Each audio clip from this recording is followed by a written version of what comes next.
reconocimiento de los derechos de la población y de manera especial por los derechos de los trabajadores asalariados. Promovió y agitó huelgas obreras en Colombia, colaboró con la difusión de las ideas socialistas y participó de manera muy efectiva en la fundación del Partido Socialista Revolucionario, que fue el primer partido de índole marxista estable que hay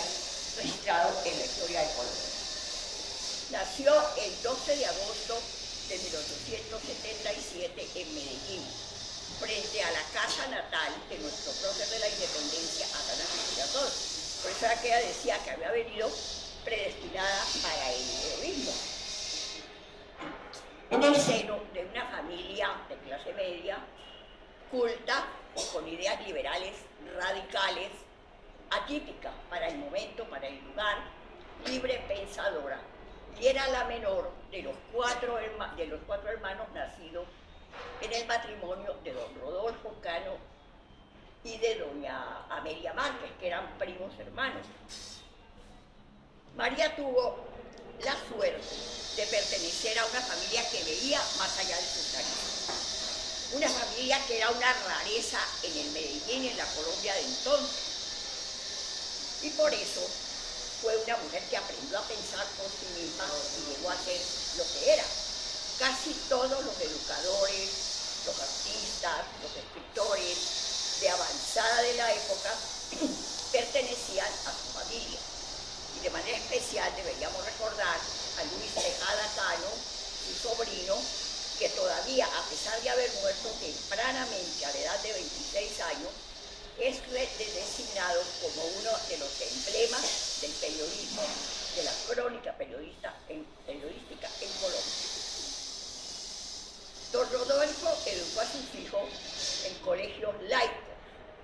y estableció en su casa unas reuniones literarias, una especie de tertulias literarias,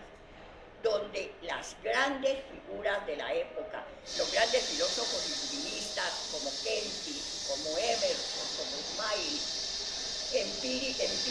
empiristas como Alan Kardec, escritores como Voltaire, autores humanistas de contenido social como Víctor Hugo, como Rato de Balzac, les eran familiares a los contertulios. Eran figuras que se citaban siempre en esas tertulias y se eran analizadas, de manera que eso era rarísimo en esa época, en esa Colombia y en ese Medellín.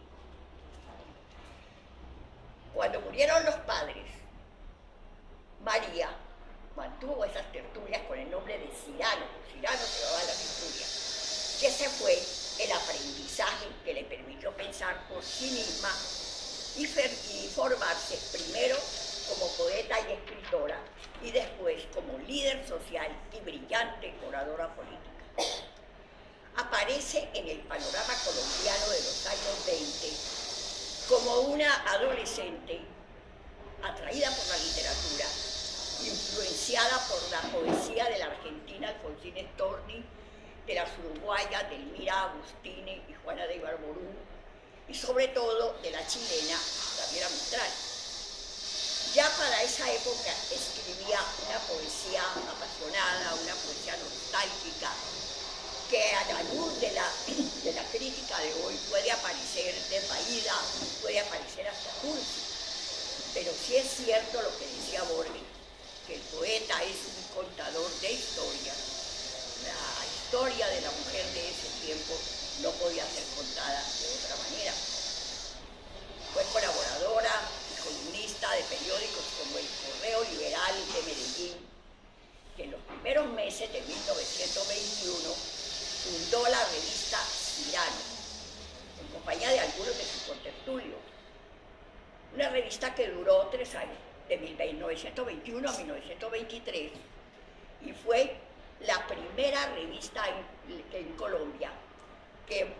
divulgó la literatura escrita por mujeres en Antioquia, y una de las últimas revistas de las primeras décadas del siglo XX, surgida de una tertulia literaria. En esa época, en la época de María, Medellín era una pequeñita ciudad con escasos 100.000 habitantes.